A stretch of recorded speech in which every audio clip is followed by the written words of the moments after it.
ಓಂ ಶ್ರೀ ಗುರುಭ್ಯೋ ನಮಃ. ಪ್ರಿಯ ಸ್ನೇಹಿತರೆ, ಎಲ್ಲರಿಗೂ ವೆಂಕಟೇಶ ಆಚಾರ್ಯನ ನಮಸ್ಕಾರಗಳು. ನನ್ನ ಹಿಂದಿನ ವಿಡಿಯೋಗಳಲ್ಲಿ ಜ್ಯೋತಿಷ ಶಾಸ್ತ್ರ ಎನ್ನುವ ಮಹಾ ಅದ್ಭುತ ಶಾಸ್ತ್ರದ ಬಗ್ಗೆ ಯಾಕೆ ಎಲ್ಲರೂ ತಿಳಿದುಕೊಳ್ಳಬೇಕು ಎನ್ನುವ ಹಲವಾರು ವಿಚಾರಗಳನ್ನು ನೋಡಿದೆ. ಇವತ್ತಿನ ಸಂಚಿಕೆಯಲ್ಲಿ ನಮ್ಮ ಜನ್ಮ ನಕ್ಷತ್ರ ಅಂದರೆ ಏನು, ನಮ್ಮ ಜನ್ಮ ರಾಶಿ ಅಂದರೆ ಏನು ಎಂದು ತಿಳಿದುಕೊಳ್ಳೋಣ.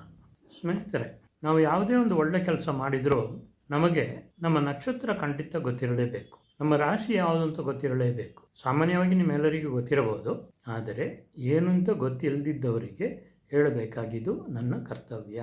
ಪ್ರಿಯ ಸ್ನೇಹಿತರೆ, ಒಂದು ಜಾತಕವನ್ನು ನೋಡುವುದರಲ್ಲಿ ತುಂಬ ಬೇಸಿಕ್ ವಿಷಯ ಏನೆಂದರೆ, ಮೊದಲನೆಯ ವಿಷಯ ನಮಗೆ ನಮ್ಮ ಜನ್ಮ ನಕ್ಷತ್ರ ಯಾವುದು ಎಂದು ಖಂಡಿತ ಗೊತ್ತಿರಲೇಬೇಕು.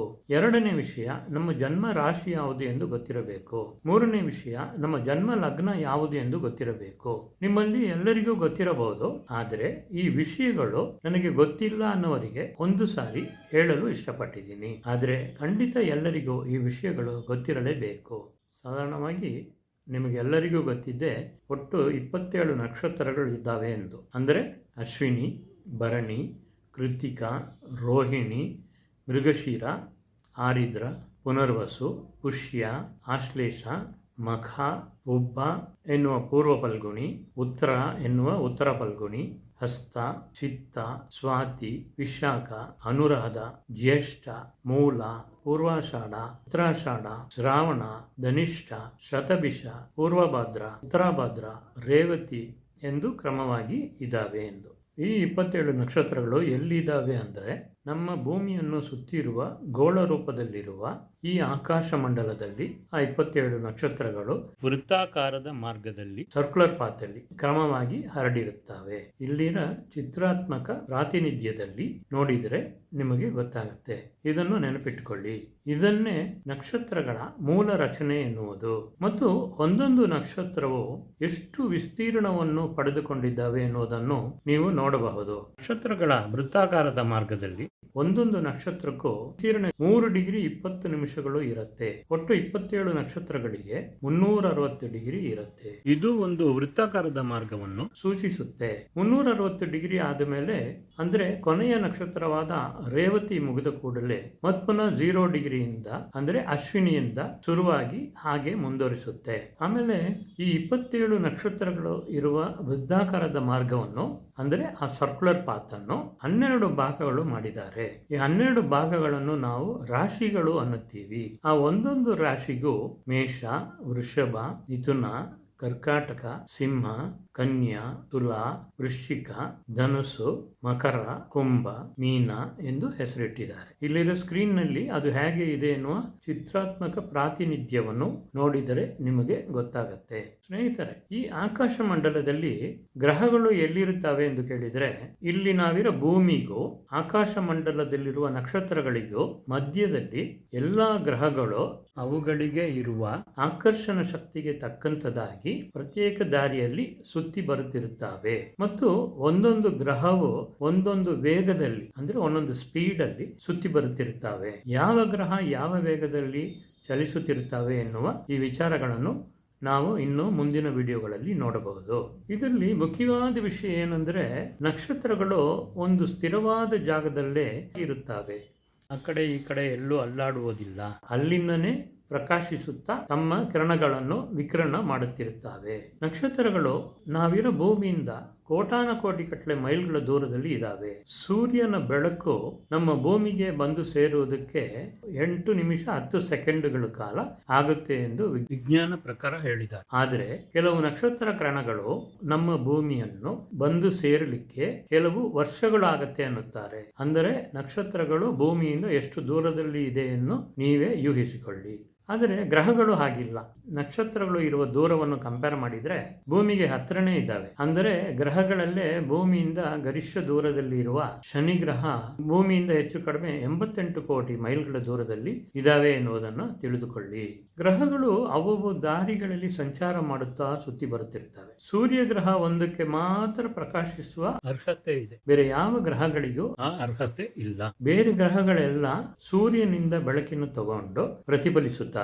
ಒಂದು ರೀತಿಯಲ್ಲಿ ನಾವು ಸೂರ್ಯ ಗ್ರಹವನ್ನು ಒಂದು ನಕ್ಷತ್ರ ಅಂತಾನೆ ಹೇಳಬಹುದು. ಈ ನಕ್ಷತ್ರ ನಕ್ಷತ್ರಗಳಿಗೂ ಗ್ರಹಗಳಿಗೂ ಇರುವ ವ್ಯತ್ಯಾಸ ಏನಂದ್ರೆ ನಕ್ಷತ್ರಗಳು ಸ್ಟೇಬಲ್ ಬಾಡೀಸ್, ಒಂದೇ ಕಡೆ ಇರುತ್ತವೆ. ಗ್ರಹಗಳು ಮೂವಬಲ್ ಬಾಡೀಸ್, ತಮ್ಮ ದಾರಿಯಲ್ಲಿ ಚಲಿಸುತ್ತಾ ಇರುತ್ತವೆ, ರಸ್ತೆಗಳಲ್ಲಿ ಹೋಗುವ ವಾಹನಗಳು ತರ ಎಂದು ಅರ್ಥ ಮಾಡ್ಕೊಳ್ಳಿ. ಇನ್ನೊಂದು ಮುಖ್ಯವಾದ ವಿಷಯ ಏನಂದ್ರೆ ನಿಜವಾಗಲೂ ಮಧ್ಯದಲ್ಲಿ ಇರುವುದು ಸೂರ್ಯ ಗ್ರಹ ಮಾತ್ರವೇ. ಮಿಕ್ಕಿದ ಎಲ್ಲಾ ಗ್ರಹಗಳು ನಾವಿರೋ ಭೂಮಿಯನ್ನು ಸೇರಿ ಸೂರ್ಯ ಗ್ರಹವನ್ನು ಸುತ್ತಿ ಬರುತ್ತಿರುತ್ತವೆ. ಇಲ್ಲಿನ ಪ್ರಾತಿನಿಧ್ಯದಲ್ಲಿ ನೋಡಿದರೆ ನಿಜವಾದ ಸತ್ಯ ಹೀಗೆ ಇರುತ್ತೆ. ಎಲ್ಲಾ ಗ್ರಹಗಳು ಸೂರ್ಯ ಗ್ರಹವನ್ನು ಸುತ್ತಿ ಬರುತ್ತಿರುತ್ತವೆ. ಆದರೆ ನಾವಿರೋ ಭೂಮಿಯಿಂದ ನೋಡುವಾಗ ಸೂರ್ಯ ಮತ್ತು ಬೇರೆ ಎಲ್ಲಾ ಗ್ರಹಗಳು ನಮ್ಮನ್ನು ಅಂದರೆ ಈ ಭೂಮಿಯನ್ನು ಸುತ್ತಿ ಬರುವುದಾಗಿ ನಮಗೆ ಕಾಣಿಸುತ್ತೆ.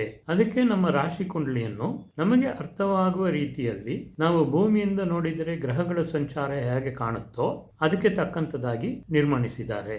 ಇಲ್ಲಿರ ವೃತ್ತಾಕಾರದ ಆಕಾರದಲ್ಲಿ ಇರುವ ಗ್ರಹ ಮಂಡಲದಲ್ಲಿ ಗ್ರಹಗಳಿರುವ ಸ್ಥಾನಗಳನ್ನು ನಮಗೆ ಅರ್ಥವಾಗುವ ರೀತಿಯಲ್ಲಿ ಚತುರ ಆಕಾರವಾಗಿ ಮಾಡಿ ಕೊಟ್ಟಿದ್ದಾರೆ. ಆ ರೀತಿಯಲ್ಲೇ ನಮ್ಮ ರಾಶಿ ಕುಂಡಲಿಯನ್ನು ಬರೆಯುವುದು ಇದು ಪ್ರಮಾಣಿತ ಕಾರ್ಯವಿಧಾನವಾಗಿದೆ. ಈ ವಿಚಾರಗಳೆಲ್ಲ ನಿಮಗೆ ಯಾಕೆ ಹೇಳ್ತೀನಿ ಅಂದರೆ ಎಷ್ಟೋ ವರ್ಷಗಳ ಹಿಂದೆ ನಮ್ಮ ಹಿರಿಯರು ನಮಗೆ ಈಗಿರುವ ಯಾವ ಫೆಸಿಲಿಟಿಯೂ ಇಲ್ದಿದ್ದ ಕಾಲದಲ್ಲಿ ಈ ವಿಚಾರಗಳನ್ನು ಕಂಡುಹಿಡಿದು ಒಂದೊಂದು ಗ್ರಹಗಳ ಗುಣಾದಿಶಯಗಳನ್ನು ನಿರ್ಣಯ ಮಾಡಿ ಈ ಗ್ರಹಗಳು ನಮ್ಮ ಪ್ರತಿಯೊಬ್ಬರ ಬಾಳಿನಲ್ಲಿ ನಡೆಯುವ ಒಂದೊಂದು ಸಂಭವಗಳು ಯಾವ ಯಾವ ರೀತಿಯಲ್ಲಿ ನಡೆಯುತ್ತೆ ಎನ್ನುವುದನ್ನು ದೀರ್ಘವಾಗಿ ತಿಳಿಸಿದ್ದ ಮಹಾ ಮುನಿಗಳು ನೀಡಿದ್ದ ಈ ಜ್ಯೋತಿಷ ಶಾಸ್ತ್ರ ಎನ್ನುವ ಮಹಾ ಅದ್ಭುತವನ್ನು ಏನು ಅಂತ ತಿಳಿದುಕೊಳ್ಳುವುದರಲ್ಲಿ ಏನೂ ತಪ್ಪಿಲ್ಲ.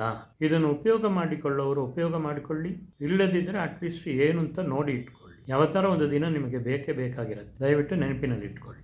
ಸ್ನೇಹಿತರೆ, ಈ ಜ್ಯೋತಿಷ ಶಾಸ್ತ್ರದ ವಿಚಾರಗಳನ್ನು ಕೇಳುತ್ತಾ ನಮಗೆ ತುಂಬಾ ಆಸಕ್ತಿದಾಯಕವಾಗಿ ಇರುತ್ತೆ. ಇವಾಗ ನಮಗೆ ಏನು ಬೇಕಂದ್ರೆ ನಾನು ಹುಟ್ಟಿದ ನಕ್ಷತ್ರ ಯಾವುದೆಂದು ತಿಳಿದುಕೊಳ್ಳುವುದೇ ಮೊದಲನೇ ವಿಚಾರ.